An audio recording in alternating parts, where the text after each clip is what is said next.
नमस्कार, मैं हूं प्रकाश हिंदुस्तानी। आज काफी लंबे अरसे के बाद मैं अपने मित्रों से मुखातिब हूं। बात है आदि पुरुष फिल्म के रिलीज होने की। एक बहुचर्चित फिल्म है जिसके बारे में कहा जाता है कि फिल्म 500 करोड़ रुपए से भी ज्यादा की है। इतनी महंगी फिल्म के कारण लोगों में जिज्ञासा पहले से ही थी कि यह फिल्म क्या होगी, कैसी होगी। अब लोगों के मन में जिज्ञासा है कि आखिर ऐसी फिल्म क्या है जो 500 करोड़ 600 करोड़ रुपए में बनी है। रामायण पर आधारित फिल्म और इस फिल्म के शुरू होते ही पहले स्क्रीन पर लिखा जाता है कि रामायण की कहानी जानने के लिए आप रामचरितमानस या रामायण को पढ़िए, हमने उस पर आधारित फिल्म बनाई है। और यह फिल्म आधारित जरूर है, लेकिन आधारित कितनी है ये भी बड़ी खास बात है कि रामायण के एक अंश को ही इस फिल्म ने दिखाया है। रामायण का एक अंश इस फिल्म में है और 5 भाषाओं में, हिंदी, तमिल, तेलुगु, मलयालम और कन्नड़ भाषा में ये फिल्म रिलीज हुई है आज। दशहरे के दिन इसका ट्रेलर रिलीज हुआ था तो बड़ा विवादों में था, चर्चा में था कि आखिर ऐसा क्यों हो रहा है। ये कहा जाता है कि आदि पुरुष अब तक की सबसे महंगी फिल्मों में से एक है और मीडिया रिपोर्ट्स की माने तो इसकी लागत करीब करीब 600 करोड़ रुपए आई है, कहीं 500 करोड़ बताई जा रही है।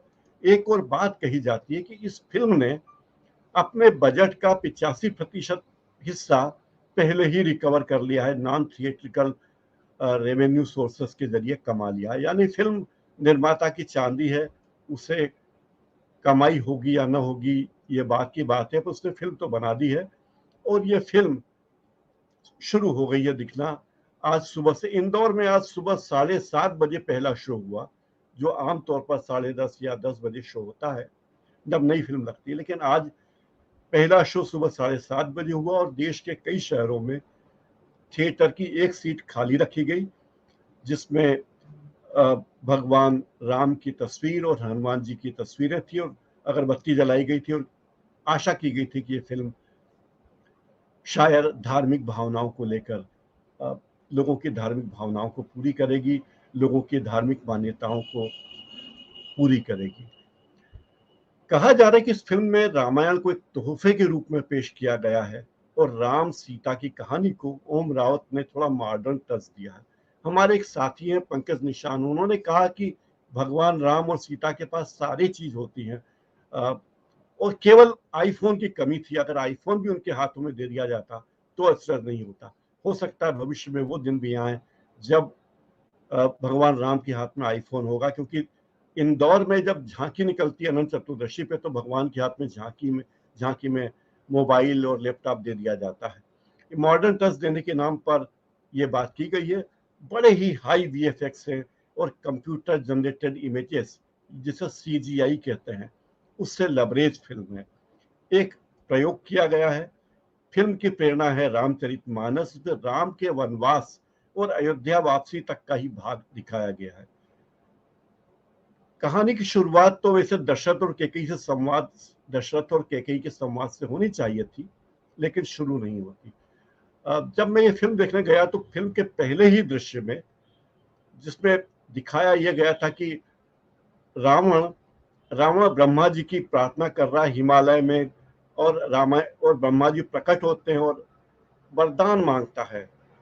ये बंदा रावण एक वरदान मांगता है कि मुझे अजर अमर होने का आश्वासन दीजिए, वरदान दीजिए, और भगवान राम उन्हें वचन दे देते हैं। इस तरह ये फिल्म बनाई गई है और तकनीक बड़ी जोरदार लगी। मुझे बहुत जोरदार फिल्म लगी, लेकिन हमारे साथियों को उतनी जोरदार नहीं लगी। अभी हमारे इस कार्यक्रम में अजय ब्रह्मात्मा जी आएंगे, जो बहुत बड़े फिल्म समीक्षक हैं। उनकी वेबसाइट सिनेमा हॉल भी चलती है, वेबसाइट चलती है और कई पुस्तकें वे लिख चुके हैं। 25 से ज्यादा उनकी ई बुक्स आ चुकी हैं और 100 बुक्स आने वाली हैं। वे सारी बातों वे इस फिल्म की बहुत सारी बातों से इत्तेफाक नहीं रखते। इस फिल्म को लेकर मेरा, जो मैं एक सामान्य व्यक्ति की तरह फिल्म देखता हूँ, मैं कोई फिल्म समीक्षक नहीं हूँ, न ही मुझे कोई भ्रम है कि मैं बहुत बड़ा फिल्म समीक्षक हूँ। तो मुझे तो इस फिल्म ने बड़ा प्रभावित किया। खास करके जब जय श्री राम के नारे लगते तो मेरा भावुक मन भी इच्छा हुई कि मैं भी जय श्री राम कहूँ। कई लोगों ने जय श्री राम के नारे लगाए। तो जय श्री राम के साथ ही मैं इस फिल्म के बारे में अपने ख्यालात शुरू रखना चाहता हूँ। तो भाई मुझे तो ये फिल्म उतनी बुरी नहीं लगी। तकनीकी पक्ष इस फिल्म के कुछ हो सकते थे। फिल्म जो है वो तकनीक का ही पहलू है। जब पहली फिल्म बनी थी तब भी यही बात की गई थी। ओम रावत वो हैं जो तानाजी फिल्म में नेशनल अवार्ड पा चुके थे, तभी उन्होंने घोषणा की थी कि वो रामायण बनाएंगे।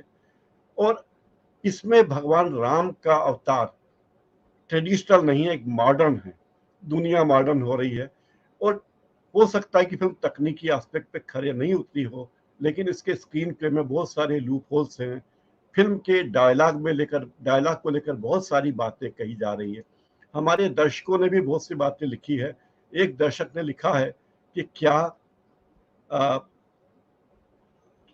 ये प्रमेंद्र ठाकुर है, डॉक्टर प्रमेंद्र ठाकुर, उन्होंने लिखा कि तेल तेरे बाप का, कपड़ा तेरे बाप का, जलेगी तो तेरे बाप की जलेगी। आदि पुरुष में ये डायलॉग हनुमान जी के पात्र के मुंह से कहलवाया गया है। जब लंका में हनुमान जी की पूंछ में कपड़ा बांधकर तेल लगाकर आग लगा दी गई थी तब। एक और हमारे साथी हैं नवीन श्याम यादव, उन्होंने कहा बहुत हल्की फिल्म बना दी, प्रभास और कृति ने कैसे काम किया, ये उन्हें अचरज है। एक और हमारे दर्शक उन्होंने कहा कि चर्चा करके मूड खराब करने का कोई फायदा नहीं है, फिलहाल पैसे बर्बाद हुए, बच्चों का कार्टून जैसी फिल्म बना दी गई है, ऐसी नहीं होनी चाहिए थी। पंकज ने कहा है कि सुना था कि टेक्नोलॉजी का गलत इस्तेमाल बहुत खतरनाक होता है, आज साक्षात देखा, धार्मिक कथाओं का भविष्य वाकई खतरे में लग रहा है। पंकज जी ने ही मुझे फोन पे बताया था कि ऐसा लगता है कि भगवान राम के हाथ में मोबाइल देना रह गया है, मोबाइल और दे दिया जाता तो बाकी बची हुई मनोकामना भी पूरी हो जाती। हमारे एक और दर्शक ने लिखा है कि आदि पुरुष के कुछ घिनौने संवाद हैं, हर किसी को इस फिल्म का बहिष्कार करना चाहिए। ये उनकी निजी राय है।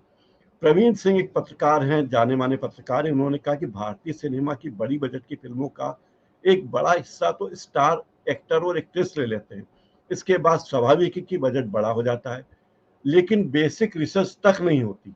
बड़े बजट के मुकाबले छोटे बजट की फिल्में अच्छी होती हैं, इसे बनाने वाले ज्यादा मेहनत करते हैं। ये सारी बातें हमारे दर्शक लिख रहे हैं और भी हमारे दर्शक हमारे साथ जुड़ते जाएंगे, हम उन्हें जोड़ते जाएंगे। फिलहाल हमारे साथ जुड़ गए हैं जाने माने फिल्म समीक्षक अजय ब्रह्मात्मज। मैं बता चुका हूं कि मुझे तो फिल्म अच्छी लगी क्योंकि मैं आम आदमी हूं, लेकिन एक फिल्म समीक्षक के रूप में अजय ब्रह्मात्मज को फिल्म कैसी लगी, आइए उन्हीं से जानते हैं। अजय जी, आपका बहुत बहुत स्वागत है इस कार्यक्रम में।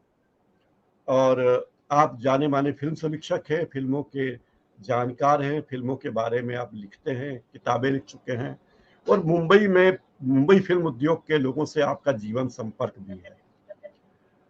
इस फिल्म को आप कैसे देखते हैं, आपको क्या लगता है ये फिल्म कैसी बनी है, कैसी बननी चाहिए? देखिए, आज आप ही की तरह मैं भी सुबह में 7:30 बजे बड़ी उम्मीदों के साथ अपने कुछ दोस्तों को लेकर फिल्म देखने गया था। हम 4 लोग एक साथ बैठे थे। 4 में से एक हमारी दोस्त उठ के चली गई इंटरवल में। उन्होंने कहा मुझसे नहीं अब झेला जाएगा, मैं अब जा रही हूँ। और थिएटर में भी यही हाल था।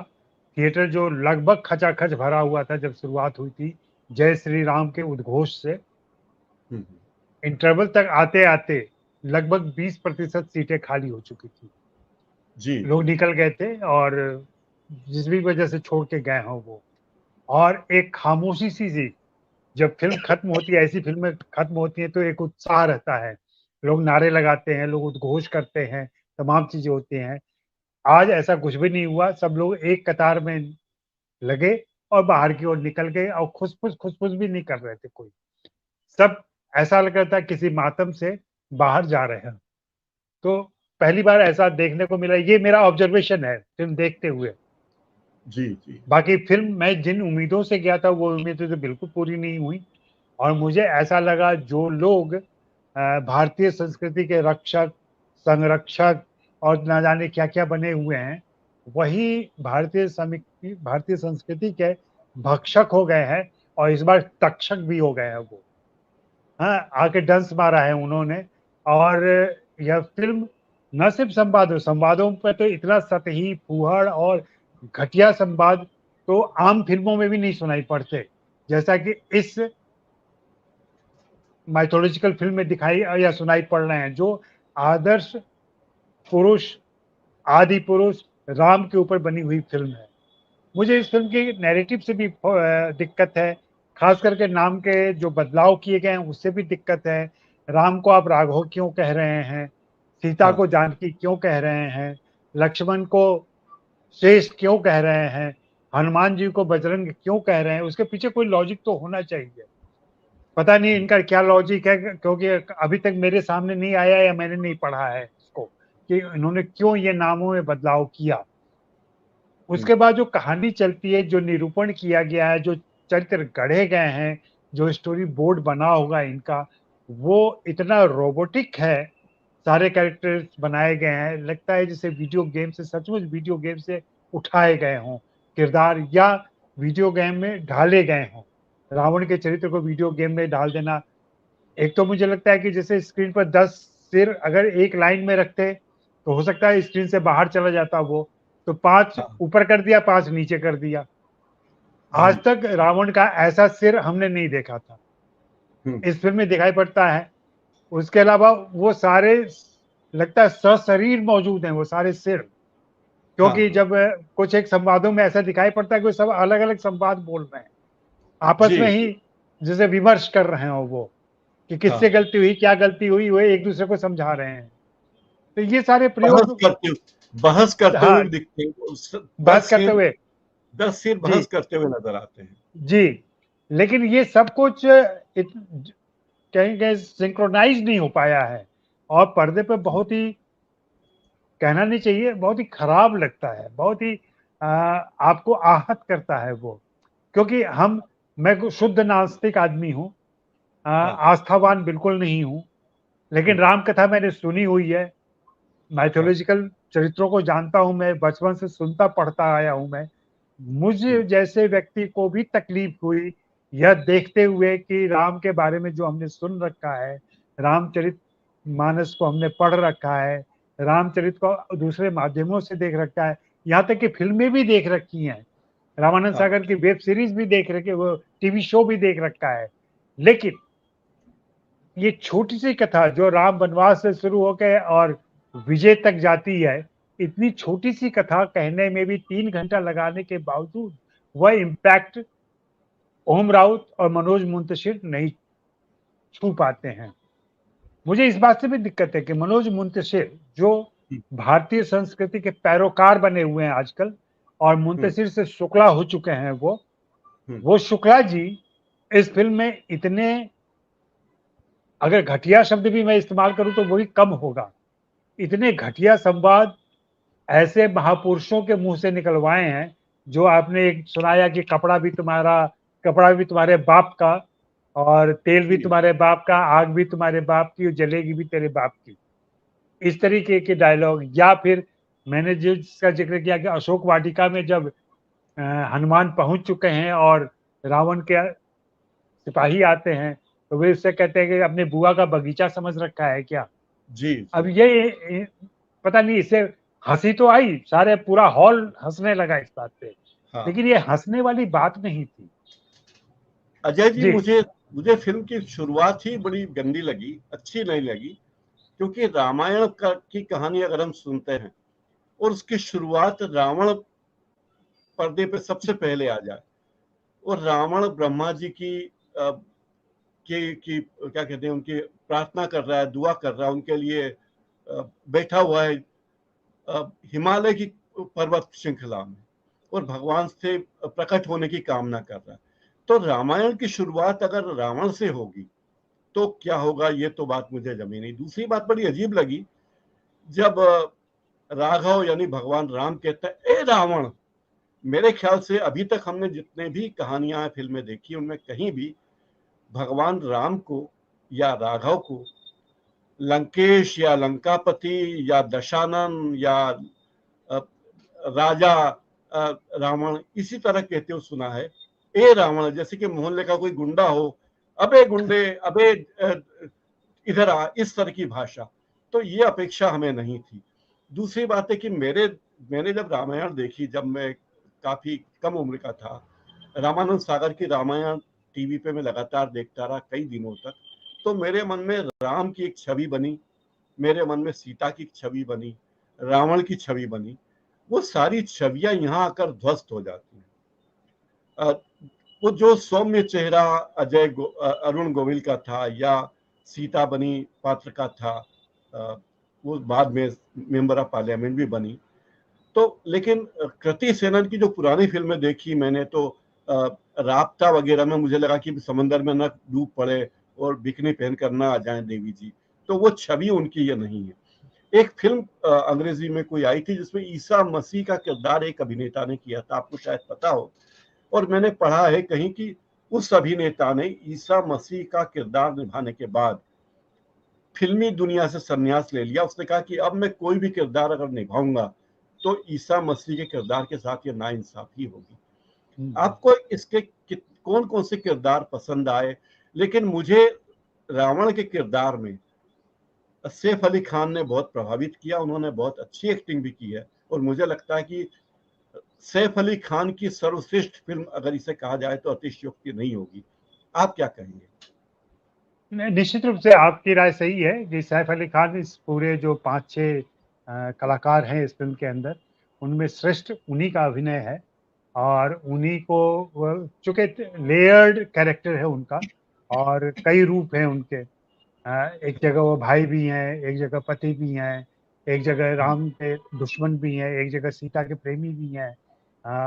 सब कुछ वो अनुनय विनय भी करते हैं, वो अपहरण भी करते हैं, युद्ध भी करते हैं, बल भी दिखाते हैं, छल भी दिखाते हैं। तो इस तरीके से उनके कैरेक्टर में सारे शेड्स आए हुए हैं। तो उस शेड्स को उन्होंने अच्छे तरीके से निभाने की कोशिश की है। लेकिन जो उनकी देह यष्टि गढ़ी गई है ना वीएफएक्स के माध्यम से, वो बड़ी अजीब सी लगती है, वो मानवोचित नहीं लगती है। ऐसा नहीं लगता कि वो मनुष्य है, वो सचमुच में कुछ अलौकिक दुनिया का व्यक्ति लगता है। सिर छोटा, इसका कद काफी ऊंचा है, सीता माता हाँ, की तुलना में या मंदोदरी की हाँ, तुलना में उनका कद कंधे काफी कंधे एकदम चौड़े, इतने बलशाली, ऐसा लग रहा है कि दानव ही है वो। और दानव के रूप में राम भी हमारे दानव के जैसे ही दिखते हैं, लंबे चौड़े विशाल एकदम।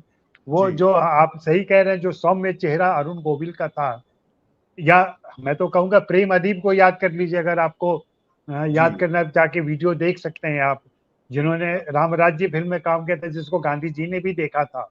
कहते हैं महात्मा गांधी ने एक ही फिल्म देखी थी, राम राज्य, और जिसके हीरो थे प्रेम अदीब।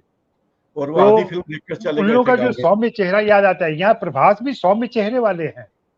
प्रभास का भी चेहरा ऐसा नहीं है कि विकराल लगता हो या अमरीश पुरी टाइप का लगता हो, लेकिन उनका डील डोल उनका हाँ बड़ा। डील डॉल है। और उसको मेकअप गेटअप से उन्होंने जैसे राम को मूछ दे देना, ठीक है कि हमारे माइथोलॉजी में एक धारणा बनी हुई है कि राम निमोचिया थे, हाँ, और राम, हालांकि मजाक भी किया जाता है कि उनको कहाँ से जंगल में वो सेविंग किट मिला होगा कि वो रोज दाढ़ी बना लेते थे, हाँ जी। और इस तरह के मजाक चलते हैं। लेकिन वो उसको छोड़ दें।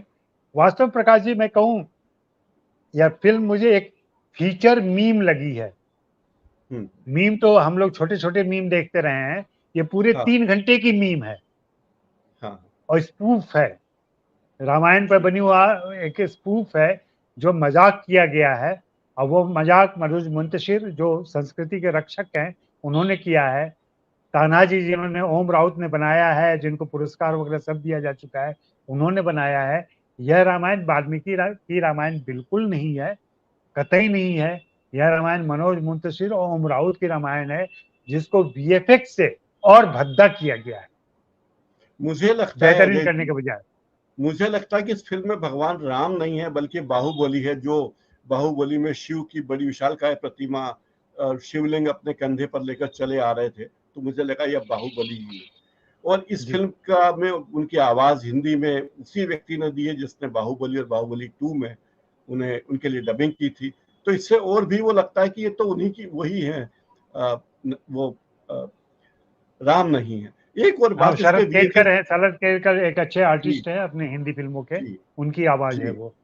जी, उनका इस फिल्म में वीएफएक्स का इस्तेमाल आपको कैसा लगा? देखिए, मैं लगातार इधर 1 महीने से ये बात कह रहा हूँ कि हम अपनी फ़िल्मों में आजकल अ, जी, एक्टर के परफ़ॉर्मेंस से ज़्यादा टेक्नोलॉजिकल परफ़ॉर्मेंस पे बिलीव करने लगे हैं। जी, जी। हम अपने एक्टरों पे ज़्यादा, जैसे पठान भी आई थी, पठान में शाहरुख खान हाँ, और दीपिका के होने के बावजूद टेक्नोलॉजिकल हुँ, परफ़ॉर्मेंस बहुत ज़्यादा था। जी, तो जी, टेक्नोलॉजिकल परफ़ॉर्मेंस और एक्टर का जो एक्टिंग वाला परफ़ॉर्मेंस है, वो दोनों हुँ, अगर सिंक्रोनाइज़ हो जाए, दोनों जेल हो जाए, तब हाँ, उसका इफ़ेक्ट बहुत ज़्यादा होता है, जो पठान में थोड़ा बहुत दिखा। यहाँ वो हाँ, बिल्कुल नहीं हो पाया है। यहाँ टेक्नोलॉजिकल परफ़ॉर्मेंस बहुत ज़्यादा है। आपको बताऊँ, मैं जो सुनने में आया है, जो पढ़ने में आया है, वो ये है कि जितने वानर हैं, जितने जो पशु दिखाए गए हैं, वो सारे वीएफएक्स से क्रिएट किए गए हैं। रियल वो कहीं से नहीं है। तो हाँ, वो सारा वीएफएक्स तैयार करना सचमुच ये बहुत साहसिक काम है, और ये पहाड़ पर चढ़ने जैसा काम रहा होगा ओम हुँ, राउत के हुँ, लिए या उनकी टीम के लिए। वहाँ तो इन लोगों ने काम किया है। सवाल है, तकनीक तो अपने आप में कोई अच्छी या बुरी चीज़ नहीं होती है। तकनीक तकनीक है। हुँ। तकनीक का इस्तेमाल करके आप करते क्या हैं? हमें लेकिन मुझे लगा, अजय जी, हाँ, मुझे ये लगा कि इस फ़िल्म में जो लंका दिखाई गई है, वो लंका हाँ, नहीं, वो या तो रोम है या दुबई है। इतनी ऊँची-ऊँची अट्टालिकाएँ, और सोने की लंका कहा जाता था लंका को सोने की लंका कहा जाता था। इसमें सोने के बजाय पत्थरों का काम ज़्यादा है। लेकिन कुछ दृश्य बड़े काल्पनिक मुझे बड़े अच्छे लगे, जब रावण बना पात्र सैफ अली खान बड़े-बड़े, मोटे-मोटे अजगरों से अपने शरीर की मालिश करवा रहा है, तो मुझे कल्पनाशीलता में बहुत हँसी भी आई और अजीब भी लगा, लेकिन कल्पनाशीलता तो कल्पनाशीलता है। तो हमारे एक इस दोस्त ने वहाँ जोड़ा कि नागों को दिखा देना चाहिए था कि वे मुँह से अपने विष की जगह तेल फेंक रहे हैं उसके शरीर पर, हाँ, वो और फिर अजगर मालिश कर जैसा। रहे हैं। जी, लेकिन एक जी, चीज़ गौर कीजिएगा, एक चीज़ गौर किए, वीएफएक्स कहाँ कमज़ोर पड़ा है इस फ़िल्म के अंदर। जी, जब तक जंगल के दृश्य हैं, तब तक सब कुछ साफ-सुथरा और साफ दिख रहा है आपको। सब कुछ सुनहरा है, हरा है, इस तरीके से चल रही है। लेकिन जैसे ही हम सोने की लंका में पहुँचते हैं, तो सारे दृश्य हाँ, ऐसा लगता है गोधूली बेला में किए जा रहे हैं या ब्राह्म मुहूर्त में किए जा हाँ, रहे हैं। बहुत बैकग्राउंड अंधेरा-अंधेरा बिल्कुल सा नहीं लगा। दिखता है। हाँ, जी, बैकड्रॉप बिल्कुल नहीं दिखता है। इसकी हाँ, एकमात्र वजह ये हो सकती है कि डिटेल में काम नहीं किया गया है बैकड्रॉप में। अगर आप उसको धुंधला दिखाएँगे, तो आपकी नज़र में वो बारीक चीज़ें नहीं आएँगी। एक धुंधली तस्वीर बनेगी जहाँ आपको कुछ कुछ भी स्पष्ट नहीं होगा कि मकान की जी, बनावट कैसी है, कालीन कैसी हुँ, बिछी हुई है, खिड़कियाँ हाँ, कैसी हैं, ये सब कुछ भी नहीं दिखेगा। और यही हाँ, कोशिश आधी से ज़्यादा फ़िल्म में की गई है। क्यों ये मुझे सच में आजकल की फ़िल्मों से बड़ी दिक्कत होती है, जहाँ पे सब कुछ धुंधला-धुंधला होता है। हाँ, हाँ। क्राइम स्टोरी अब दिखा रहे हैं, क्राइम स्टोरी में सब कुछ काला कर देंगे आप। ये जी, फ़िल्म, जी, ये रामायण बन रही थी, आदिपुरुष बन रही थी, यहाँ सब कुछ काला करने की क्या ज़रूरत है? मेरी समझ में हुँ, नहीं आया।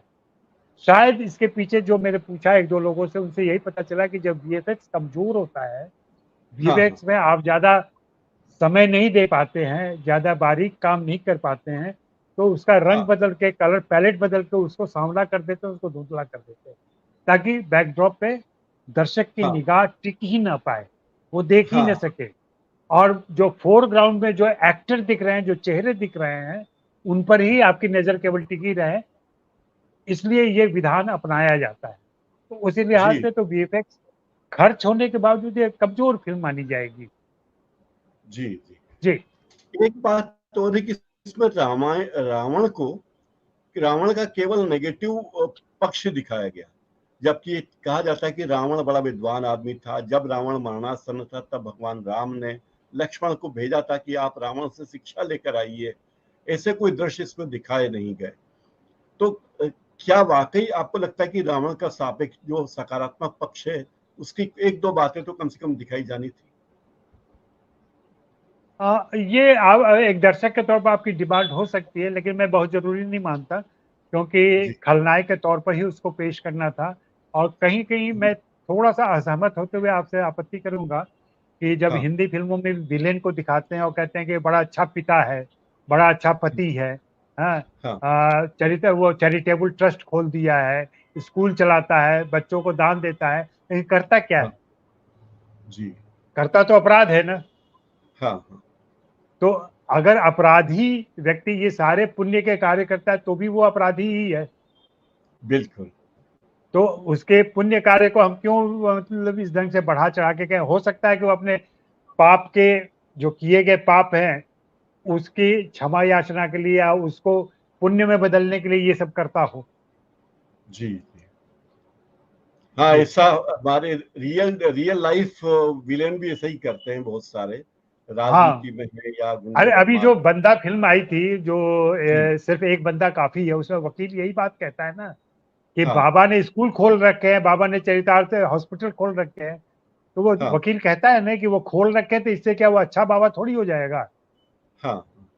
उसके चरित्र पे जो दाग लगा है या उसने जो गलत काम किया वो गलत काम किया है, हाँ। उसकी तो माफी नहीं दी जा सकती ना। उसने बलात्कार किया है तो उसकी सजा उसको मिलनी चाहिए, भले ही उसने स्कूल खोल रखा हो।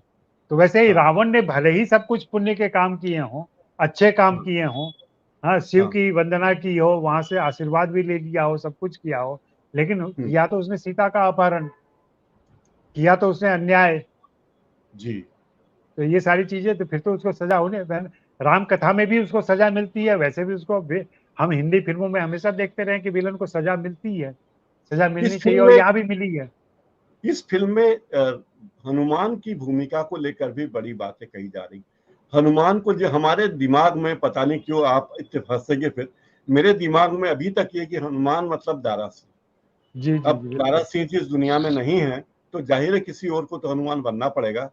लेकिन हनुमान के पात्र को जिस तरह इसमें दिखाया गया, क्योंकि हनुमान के बारे में कहा जाता है कि वे बहुत भक्त व्यक्ति थे और भगवान राम की शक्ति का एक प्रमुख स्रोत तो वही थे, ऐसा कहा जाता है। इस फिल्म में भगवान हनुमान की भूमिका के बारे में आप क्या कहेंगे? हालांकि आप नास्तिक आदमी, लेकिन मैं आपसे पूछ रहा हूँ। जैसे हनुमान की भूमिका के बारे में, जी। हनुमान का बहुत ही पॉजिटिव कैरेक्टर है फिल्म के अंदर, और वास्तव में देखें फिल्म देखते हुए तो ये एक आध बार ये फीलिंग होती है कि राम तो हाँ। इसमें नायक है ही नहीं। हाँ। राम का सारा काम तो हनुमान ही करते हैं, हनुमान की पीठ पर ही राम चढ़ के जाते हैं जी। हमेशा। हाँ। और जब भी जो बड़ा काम करना होता है वो हनुमान के सहारे ही कर रहे हैं। जी। तो इस हिसाब से राम तो कहीं पश्चगामी हो गए हैं उनके, और हनुमान ही हम्म। नायक है फिल्म के एक तरीके से। तो हनुमान का कैरेक्टर अच्छा। हाँ, उनके जो रूप सज्जा उनकी की गई है, जो मेकअप किया गया है, उस पर हाँ। थोड़ी लोगों को आपत्ति है, जिस ढंग से उनको बगैर मूंछ का रखा गया है, दाढ़ी थोड़ी सी हाँ। रखी गई है, या मुंह उनका जैसा बनाया गया है। उसमें तो एक मित्र ने कहा कि ऐसा लग रहा है कि वो हमेशा पान खा रहे हैं और उनके जी। मुंह के अंदर पान दबा हुआ है, ऐसा लगता है। जी। मुंह थोड़ा सा फूला हुआ लग रहा है, होंठ थोड़े से फूले हुए हाँ, लग रहे हैं। हो सकता है पान तो मुंह में दबा दिया गया हो ताकि भाई वो हनुमान जैसे लगे पात्र के। हो सकता है, हो सकता है ये कोई एक आजकल की बात नहीं, या कुछ च्युइंगम गुर वगैरह दबा दी अपनाया गई। हो ओम राउत जी हाँ। ने। लेकिन प्रकाश जी, मैं फाइनली यही बात कहूंगा कि ये फिल्म बहुत ही खराब डिपिक्शन है अपने वाल्मीकि रामायण का। और जी। जिस ढंग से डिस्क्लेमर में दावा किया गया है, उन हाँ। दावों तमाम दावों के बावजूद वो झूठ सामने आ जाता है। इसलिए आ जाता है कि लेखक के अंदर कोई काल्पनिकता नहीं, हम्म। निर्देशक के अंदर कोई सृजनात्मकता नहीं है। उन्होंने हाँ। वीएफएक्स वालों को मैं कोई उनकी शिकायत नहीं करूंगा। वीएफएक्स एक टेक्निकल टीम होती है, जी। आपने किस स्रोत से आमदनी की है यह आपका काम है। सीए तो सिर्फ उसका बैलेंस शीट बनाता है। तो वीएफएक्स वाले सिर्फ वही जी। जो आपने कह दिया वो उन्होंने कर दिया। हाँ।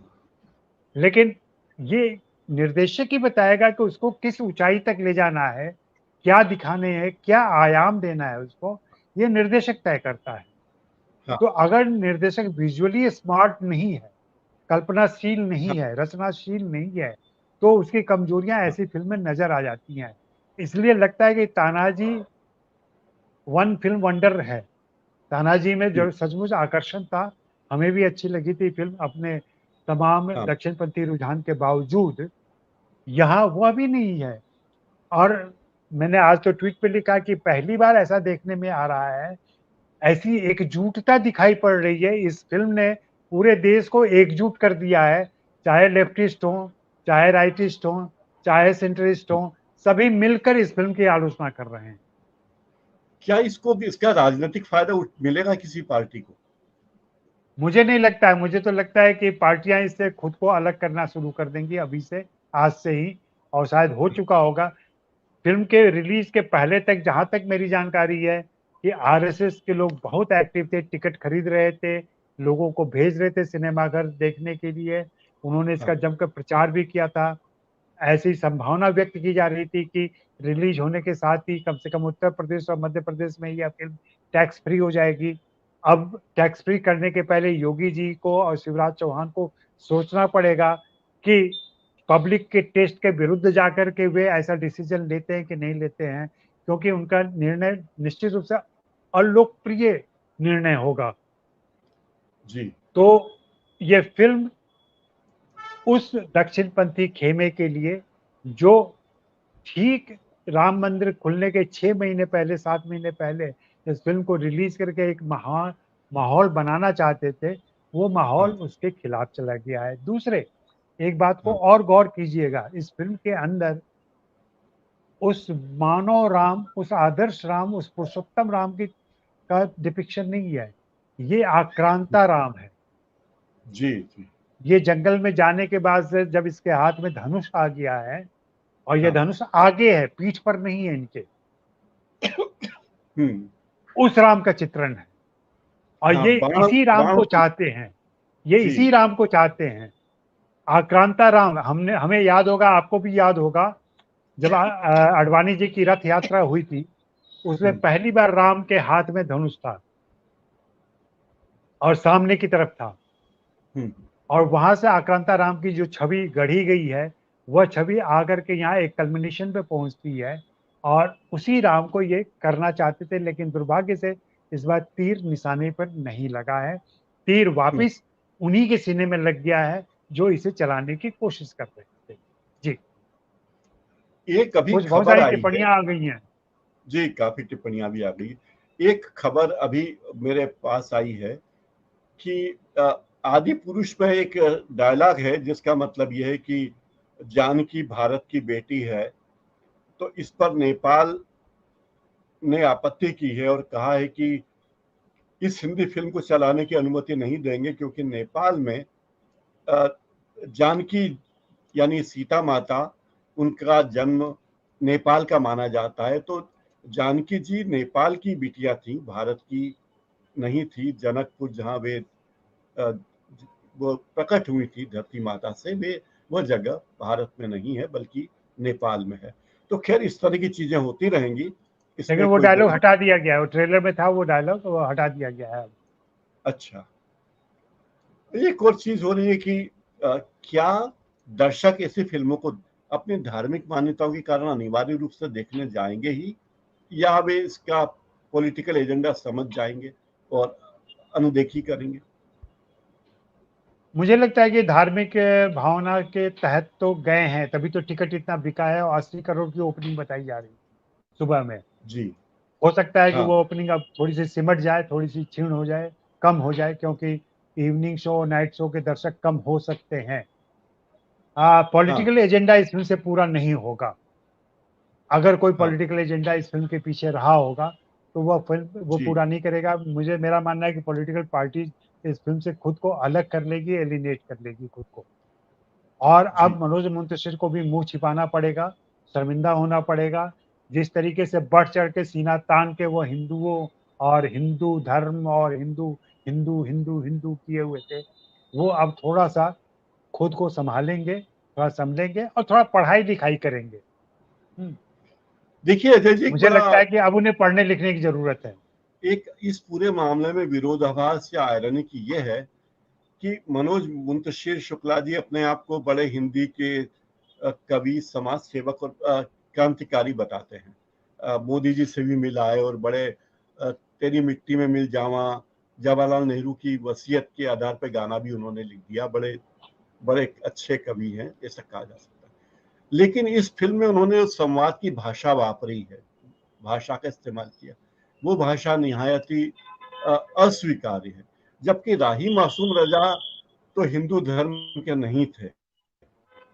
और रामायण के डायलॉग उन्होंने लिखे थे, और ऐसे लिखे थे कि शायद ही कोई और लेखक जो जिसका धर्म सनातन हो इतना बढ़िया लिख पाता। ऐसा कई लोगों का मानना है। मुझे भी लगता है कि राही मासूम रजा का जवाब उनके मुकाबले मुंतशिर बिल्कुल टिके नहीं है। आपको क्या लगता है? बिल्कुल सही कह रहे हैं आप। और दूसरा, हनुमान के मुंह से जैसी भाषा बुलवाई गई है, हनुमान कोई टपोरी जी किरदार नहीं है ना। जी जी मैं हिंदी फिल्मों में टपोरी किरदार बाप बोलता है और इस ढंग से भाषा बोलता हाँ है, बम्बैया लहजे हाँ में बोलता है वो। ये हाँ लगभग बम्बैया लहजा है जो हाँ टपोरियों की भाषा है। ये जी मतलब कोई भी सभ्य हनुमान को हम, हनुमान सुसंस्कृत सभ्य देवता माने जाते हैं, उनके मुंह जी से इस तरीके के संवाद बुलवाना हाँ उनका अपमान है, बिल्कुल अपमान है। जी हमारे मुंह में, आपके मुंह से अगर कोई कोई संवाद बुलवाना चाहे तो प्रकाश हिंदुस्तानी की एक भाषा है, अजय ब्रह्मात्मज की अपनी एक भाषा है। हम आप आम बातचीत में गालियों का इस्तेमाल नहीं करते, लेकिन हमारे मुंह से कोई गालियां निकलवाए, गालियां बुलवाए, तो सचमुच वो हमारा अपमान करेगा ना, या वैसी भाषा निकला है। तो वो मुझे थोड़ी दिक्कत लगी है। और कई स्तरों पर, अब जैसे सीता ही जो संवाद बोलती हैं राम के से अपने प्रेम को दर्शाने के लिए, कि आपकी परछाई भले ही हट जाए, मैं नहीं हटूंगी, मैं नहीं छोड़ूंगी आपको। अब ये हिंदी फिल्म का इतना सड़ा गला पुराना संवाद है, परछाई बनना किसी का। और दूसरे, इसमें तो नारी स्वतंत्रता वाली लड़कियां भी आ जाएंगी कि सीता तो कभी वो उस ढंग से चली ही नहीं, वो परछाई बन के तो रहना ही नहीं चाहती थी, सीता की अपनी अस्मिता थी। तो वो सब भी लड़ाई होगी, वो सब भी बातें अभी उभर के आएंगी। अभी तो देखिए इस पर कितना बड़ा विमर्श होगा, किस तरीके का विमर्श होगा और किस तरीके से चीजें सामने खुलकर आएंगी। मुझे लगता है कि एक चाल चलने में गलती हो गई है दोनों से, राउत और मनोज मुंतशिर से, और सबसे ज्यादा इस फिल्म के निर्माता भूषण कुमार से। क्या भूषण कुमार को मालूम नहीं था कि फिल्म कैसी बन रही है, क्या बन रही है? या भूषण कुमार को इस देश की कोई सांस्कृतिक समझ नहीं है? या इस फिल्म के अन्य जो मार्गदर्शक रहे होंगे, जो सलाहकार रहे होंगे, उनको इसकी कोई समझ नहीं कि क्या दिखाया जा रहा है, क्या बनाया जा रहा है, क्या बताने जा रहे हैं आप? इसका हाँ जब ट्रेलर आया था पहली बार, आपको याद होगा कैसी भर्त्सना हुई थी। जी अब फिल्म देखने के बाद लग रहा है कि ट्रेलर इसी से निकला हुआ था। तो पूत के पांव पालने में ही नजर आ गए थे।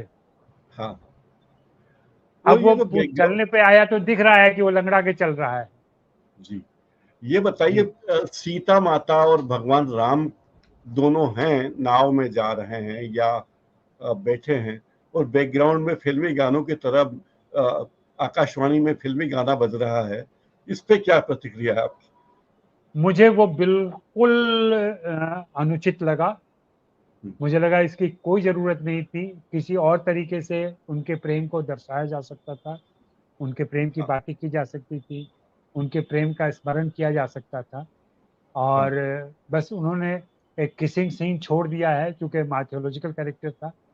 नहीं हाँ तो हो सकता है राम और सीता के बीच में चुंबन दृश्य भी फिल्मा लेते।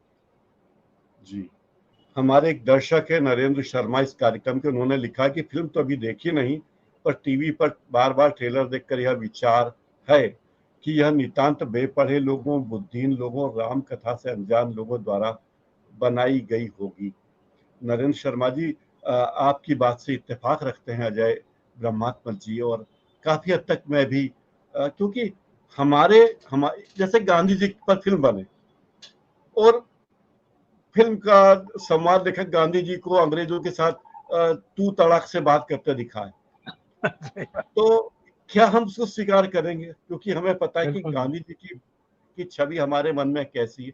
गांधी जी तो छोड़िए, क्या शहीद भगत सिंह ने भी कभी कोई ऐसी घटिया बात कही होगी अंग्रेजों को, इस स्तर पर जाकर कि तेरे बाप का, तेरे तेल तेरे बाप का, तेल कपड़ा तेरे बाप का, आग भी तेरे बाप की? तो मुझे नहीं लगता कि उन्होंने कभी कोई ऐसा डायलॉग बोला होगा, क्योंकि हमारे तमाम क्रांतिकारी बहुत ही पढ़े लिखे लोग थे। उनकी भाषा सभ्य लोगों की भाषा थी, क्योंकि महात्मा गांधी ने कभी भी कोई ऐसा डायलॉग, ऐसी बात नहीं कही। और न ही भगत सिंह के बारे में या चंद्रशेखर आजाद या सुभाष चंद्र बोस के बारे में कभी सुनने को मिली। और ये बातें भगवान राम के मुंह से कही जाएं, भगवान राम और सीता जैसे एक विचित्र बात मैंने देखी कि जिस तरह राम और सीता को आलिंगनबद्ध भी दिखाया गया इस फिल्म में, और ये बात हमारे परंपरागत समाजों में स्वीकार्य नहीं। परंपरागत, क्योंकि मैंने देखा कि मेरे पिताजी और मेरी माताजी कभी चलती थी, कहीं बाजार जाना है तो मेरे पिताजी आगे चलते थे और माताजी उनसे 10 कदम पीछे चलती थी। कोई परंपरा थी ये। और उस जमाने में जब जबकि रामायण है, ये बात कैसे होती होगी पता नहीं मुझे। एक और बात है, अभी एक मनोवैज्ञानिक किसी मनोविश्लेषक का मैंने एक लेख पढ़ा, उसने कहा कि आप हमेशा अपनी वाइफ को या और कहिए कि आई लव यू, वो भी आपको कहे, इससे प्रेम बढ़ता है वगैरह वगैरह। लेकिन मैंने देखा कि मेरे पिताजी ने मेरी माँ का कभी हाथ भी नहीं पकड़ा, कभी आई लव यू भी नहीं कहा, लेकिन जहां तक मेरी जानकारी उनमें अपार प्रेम था। और ऐसे इस देश में करोड़ों पति पत्नी है जिनमें अपार प्रेम है और वे कभी उसे इस तरह प्रकट नहीं करते डायलॉग बाजी करके। तो सीता और राम, सीता भगवान राम की को बाहों में या उनकी बाहों में चली जाएं, राम उन्हें इस तरह गले लगा लें जैसे फिल्मों में शाहरुख खान और काजोल गले लगाते हैं, तो कैसा लगा आपको? वो दृश्य बहुत ही बुरा था जब सीता दौड़ती हुई आती हैं जी और उनका आंचल लहराता हुआ, जैसे यश चोपड़ा की फिल्मों में होता है। जी और एक आध दृश्य पहले भी आए हैं उनके सीता के, जहाँ पे हाँ उनका आंचल लहरा रहा है 6 फीट हाँ हवा में, हाँ साटन की साड़ी या जो भी सिल्क की साड़ी हो, तो उस तरीके के जी कपड़े पहना के इन्होंने तो वो सारे हिंदी फिल्म, ये वास्तव में कहें तो एक आम हिंदी फिल्म का टेम्पलेट जो है उन्होंने हाँ माइथोलॉजी में डाल दिया है। हाँ, ये आपने बहुत अच्छी बात कही कि आम हिंदी फिल्म का टेम्पलेट उठा के कि रावण, हे रावण मैं आ रहा हूँ मेरे 2 पैरों से तेरे 10 सिरों को कुचलने के लिए। तो हाँ, ये सब वो वही डायलॉग है, बाजी। गब्बर आ रहा हूं मैं। हाँ, बसंती इन कुत्तों के सामने मत नाचना, इस तरह की बात यहाँ हाँ, बिल्कुल बनाने बिल्कुल। की कोशिश की गई है। तो ये बड़ी विचित्र बात लगती है। एक और इसी तरह के डायलॉग बड़े अजीब अजीब लगते हैं, हनुमान के मुंह से नहीं, राम के मुंह से भी इसे संवाद बुलाएंगे। एक और है कि भगवान राम के छोटे भाई लक्ष्मण, उनके चरित्र को लेकर भी बहुत सारी श्रद्धा भारत के लोगों में है। न केवल लक्ष्मण बल्कि उनकी धर्मपत्नी उर्मिला जी के प्रति भी लोगों के मन में बहुत श्रद्धा है। और मंदोदरी को जिस तरह दिखाया गया है इस फिल्म में, महिला पात्रों को लेकर कोई बहुत सकारात्मक ये लगे नहीं मुझे निर्माता निर्देशक। आपको क्या लगता है? चाहे मंदोदरी हो या सीता माँ हो या कैकेयी हो या इवन शूर्पणखा हो। नहीं, औरतों के चित्रण तो सही नहीं है, बिल्कुल सही नहीं है। और एक आध औरतें जो फिल्म में लंका में दिखाई गई हैं, उनको कह लें कि उनके वस्त्र भी छोटे रखे गए हैं। हाँ बहुत डीप कट के ब्लाउज पहनाए गए हैं उनको। एक आध सीन हाँ में तो वैसा भी दिखा लगा। वो कितना जरूरी था गैर जरूरी था नहीं मालूम। सीता का जो मेकअप है, सीता को जिस ढंग से सजाया धजाया गया है, वह जी आपके अंदर भक्ति भावना तो नहीं पैदा करता है, हाँ बिल्कुल नहीं करता है। भक्ति भाव एकदम से नहीं आता है उनको देख करके। और हम्म, सीता का चेहरा, कृति का अपना चेहरा जो है, बहुत लंबा लंबा चेहरा है उनका। वो हाँ सीता के लिए उपयुक्त है कि नहीं है, ये सब तो अलग बातें हैं। और ये हम तय भी नहीं कर सकते कि सीता जी का चेहरा वास्तव में नहीं, क्या हम था। मैं आपकी राय पूछ सकता हूँ कि आपको सीता माता के रूप में कृति सेनन कैसी लगी? नहीं, मुझे नहीं अच्छी लगी, मुझे नहीं अच्छी लगी। हाँ, और लक्ष्मण जी कैसा लगा? तमाम आकर्षण के बावजूद नहीं अच्छी लगी। वैसे ही मुझे राम भी नहीं अच्छे लगे, मुझे लक्ष्मण ठीक लगे। हाँ रावण का चरित्र भी मुझे सही लगा, थोड़ा सा ओवर द टॉप था उनका हम्म, व्यवहार और मेकअप और तमाम चीजें, लेकिन फिर भी वो एक कैरेक्टर में जा रहा था। हनुमान थोड़े विचित्र लगे, जैसा पहले भी हम लोगों ने बात की, हनुमान विचित्र लगे। और जो आप महिलाओं की बात कर रहे हैं, चाहे वो मंदोदरी हो, शूर्पणखा हो, विभीषण की पत्नी हो, सीता जी हो, या और भी दूसरे महिला किरदार जो फिल्म में आई हैं, शबरी जब आती है वो, ये सारी चीजें सही ढंग से नहीं आई हैं। दूसरा, इस कथा में आपने भी ध्यान दिया होगा, जो बाली सुग्रीव वाला प्रसंग प्रसंग आया है, उसकी भी कथा इन्होंने बदल दी है। हम सभी जानते हैं कि किस तरीके से राम ने बाली पर हमला किया था और किस तरीके से सुग्रीव को राज सत्ता सौंपी थी। वो यहाँ नहीं दिखाया गया। बाली को ये वरदान मिला हुआ था कि उसके सामने जो कोई भी आएगा उसकी आधी शक्ति उसे मिल जाएगी, इसलिए राम ने छिप कर मारा था उसको। हाँ, यहाँ एकदम आमने सामने मल्ल युद्ध जैसी लड़ाई चलती है। तो ये सारी चीजें आप बदल रहे हैं, कथा को बदल रहे हैं, पुरानी कथाओं को बदल रहे हैं। ये अधिकार मिल सकता है, लोगों को दिया जा सकता है, लेकिन उसको प्रभावशाली तरीके से, कन्विंसिंग तरीके से आप रखें तो रामकथा को भी आप बदल सकते हैं, आधुनिक व्याख्या कर सकते हैं। और सबसे बड़ी समस्या मेरी जो मेरे लिए है इस फिल्म को लेकर के, कि आखिर इस फिल्म को बनाने की प्रासंगिकता क्या है? क्यों यह फिल्म इस समय बनाई जा रही है? इस फिल्म का ध्येय क्या है? क्या मनोरंजन है? क्या कोई स्वदेशी मनोरंजन है? क्या कोई संदेश देना है? अगर ये सब कुछ करना है तो क्या यह फिल्म उन सारी चीजों को पूरा करती है? मेरा सवाल इन चीजों को लेकर के है। आप अपनी राय दें प्रकाश जी, मैं जानना चाहूंगा आपको क्या लगता है कि इसके पीछे कोई संदेश है, कोई स्वदेश्य उद्देश्य है इसका, या सिर्फ मनोरंजन करना है? मुझे लगता है जी। इस फिल्म के पीछे एक उद्देश्य रहा होगा। जब भगवान राम कहते हैं कि मैं भगवा लहराने के लिए आ रहा हूँ, एक इस तरह का भगवा करके एक डायलॉग है, तो मुझे लगा कि कोई ना कोई उद्देश्य इसका जरूर होगा, निरुद्देश्य नहीं है फिल्म। तो दूसरी बात मुझे लगी कि चुनाव के ठीक पहले अपने देश के लोगों को बताने के लिए ये अच्छा है कि देखिए हम कितने तरीके से, कितने आधुनिक तरीके से हम तकनीक का उपयोग कर रहे हैं अपने आप को आगे लाने के लिए। तो ये भी बहुत अच्छी बात है। एक हमारे एक दर्शक ने लिखा है, आदित्य तायल जी हैं, बहुत बड़े लेखक भी हैं। मुझे लगता है कि संवाद लेखक और निर्देशक ने यह प्रयोग किया है कि राम कथा को वर्तमान संदर्भ में प्रस्तुत किया जाए, पौराणिक आख्यान को आजकल के टॉप जीन्स पहनने वाली पीढ़ी अपने से तादाद में बना बैठा कर देखे, क्योंकि उनकी संख्या बहुत ही अधिक है। किंतु शायद ये भूल गए कि देश अभी भी उस रामानंद सागर की रामायण के पात्रों को नहीं भूला है। संवादों में शिष्टता, सौम्यता जो पहले थी, वही छवि दिल में भारतीयों के मन में बसी हुई है। बिल्कुल सही तायल साहब, आपने बिल्कुल सही कहा कि हम सब लोगों के मन में वही छवि बनी है। भगवान राम एक सौम्य व्यक्तित्व हैं। यहाँ तक कि रावण के बारे में भी हमें कोई ऐसा दैत्याकार व्यक्ति की छवि हमारे मन में कभी नहीं। ये जरूर कहा कि वो दानव थे, नहीं थे, लेकिन इस तरह के नहीं थे। हमारे एक और दर्शक ने टिप्पणी की है, वो भी पढ़ लेते हैं। इस फिल्म पर लेफ्ट राइट सेंटर की राय एक जैसी ही पढ़ने और सुनने को मिल रही है, ये कम ही होता है। जो बात अभी आप कह रहे थे कि इस फिल्म के बारे में सबकी राय एक जैसी ही है, क्योंकि फिल्म जितनी अच्छी लोगों को अपेक्षा थी। भाई आप देखिए कि 600 करोड़ या 500 करोड़ में कोई फैक्ट्री डल जाए, उसमें हजारों लोगों को रोजगार मिल सकता है। ये फिल्म बनी है तो इसमें कितने लोगों को रोजगार मिलेगा।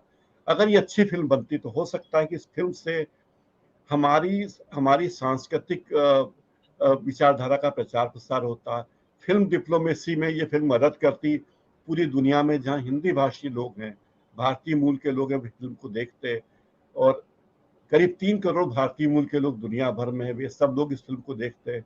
भारत को विदेशी मुद्रा भी मिलती है और जो भारत की विचारधारा आगे भी बढ़ती। एक और दर्शक हमारे लिख रहे हैं, कलश तिवारी जी, संस्कृति में बदलाव की शुरुआत तो नहीं है सर, ये उनका सवाल है भी है। ये उग्र विचारधारा में ईश्वर को शामिल कर कहीं उग्रता अपनाने की कोशिश तो नहीं है। आप क्या कहेंगे इस मुद्दे पे अजय जी, इस बात पे? क्या क्या प्रश्न क्या है वो सवाल? कह रहे मैं हैं कि पढ़ नहीं पाया। संस्कृति में बदलाव की शुरुआत तो नहीं है क्या ये, उग्र विचारधारा में ईश्वर को शामिल करके कहीं उग्रता अपनाने की कोशिश तो नहीं की जा रही? ये बहुत ज्यादा जो मतलब जोड़ने की कोशिश कही जा सकती है। मुझे इतना नहीं लगता, इतना सोच समझ के हमारे निर्देशक लेखक नहीं कर रहे होंगे। और आप जो हाँ, बातें कह रहे थे, जो विदेशों में इसके दिखाए जाने की संभावना वगैरह, मैं उसमें जोड़ना चाहूंगा कि आपको मालूम होना चाहिए कि ये 29 भाषाओं में रिलीज हुई है। कितनी भाषाओं में? 29, 29। उनकी?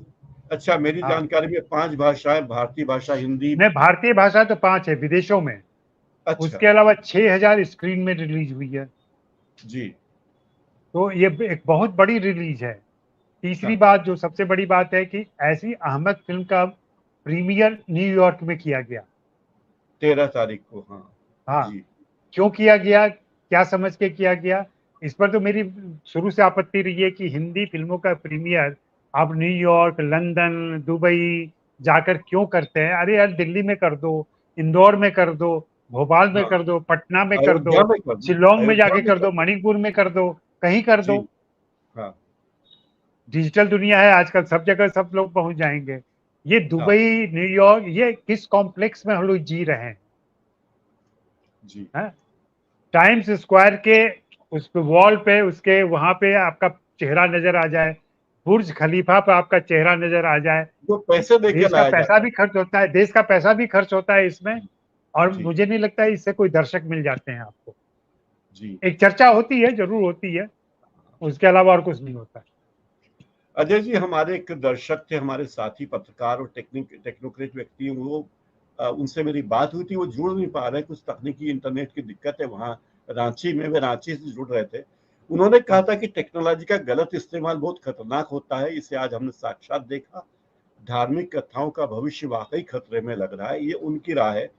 उनका ये कहना था कि इस फिल्म में भगवान राम को, सीता माँ को, हनुमान जी को, सबको पूरी तरह आधुनिक दिखाया गया है, लेकिन आईफोन उनके हाथ में नहीं दिए गए। ये बड़ी मेहरबानी है कि उनके हाथों में आईफोन नहीं दिए। नहीं, लेकिन रुचि वो सच सच इनका कहना बिल्कुल सही है कि चरित्र गढ़न जो किया गया है, चरित्र जिस ढंग से स्केच बनाया गया होगा, और बाद में प्रभास को या कृति सेनन को या सैफ अली खान को या सनी सिंह को या दूसरे किरदारों को जिस ढंग से गढ़ा गया होगा, वो सचमुच अभी तक जो हमने देख रखा है उससे जी उसके मेल में तो नहीं है। वैसे यह जी भी सवाल है, और मौलिक सवाल है, कि राम की छवि कैसी थी ये किसने देखा है? कोई फोटो तो हाँ मौजूद है नहीं। जी तो हर व्यक्ति, हर कल्पनाशील लेखक अपने हिसाब से उनको गढ़ सकता है, उसको गढ़ने की आजादी है। और ऐसा भी जरूरी नहीं है कि वाल्मीकि जो छवि गढ़ गए हैं या तुलसीदास जो छवि गढ़ गए हैं वही या छवि राजा रवि वर्मा, अपनाई जाए। खुद राजा रवि भाजपा वर्मा ने जो जब राम चित्र की बना के, छवि हमारे सामने पेश की, वो छवि तुलसी की छवि से बिल्कुल अलग है। जी तुलसी ने जो राम की चर्चा की है, राम के बारे में बताया है, उनकी सौम्यता को लेके जो बात की है, उनकी जी कुलीनता को लेके जो बात की है, वो बिल्कुल नहीं है जो भाजपा के राम। हाँ तो ये छवियां तो बदल रही हैं, और जैसा कि मैंने पहले भी कहा कि यह आक्रांता राम की कहानी है, और उसी अंदाज में, वीडियो गेम के अंदाज में कही गई है। जो समझ लें कि एक नया वीडियो गेम आया है जिसमें नए किरदार आए हैं। उन किरदारों के नाम है रावण, राघव, बजरंग और शेष। तो हम्म। इस तरीके से सारी चीजें चल रही। अ, अजय जी, आपका बहुत बहुत धन्यवाद, आपने अपना बेशकीमती समय हमें दिया। मुझे पता है शुक्रवार को आपकी मसरूफियत बहुत ज्यादा होती है, लेकिन फिर भी आपने हमें समय दिया, आपका बहुत बहुत धन्यवाद, बहुत बहुत शुक्रिया, धन्यवाद। धन्यवाद, धन्यवाद। हम लोग मिलते रहेंगे, बातें करते रहेंगे, जरूर लेकिन ऐसी फिल्में ना आए तब भी हम लोग बात करें, तब भी अच्छा रहेगा। जी, जरूर बात करेंगे। बहुत बहुत शुक्रिया अजय जी। जी जी। मित्रों, इस कार्यक्रम को समाप्त करने की अनुमति दीजिए। आपने हमसे जुड़े, आपने हमसे बहुत सारी बातें की, अपने कमेंट लिखे, फेसबुक पर कमेंट लिखे, यूट्यूब पर कमेंट लिखे, आपका बहुत बहुत शुक्रिया। अगर आपने मेरा यूट्यूब चैनल सब्सक्राइब नहीं किया है तो कर लीजिए। मैं इस तरह ही और कार्यक्रम लेकर आपके पास आता रहूंगा। आप हमसे जुड़े, आपका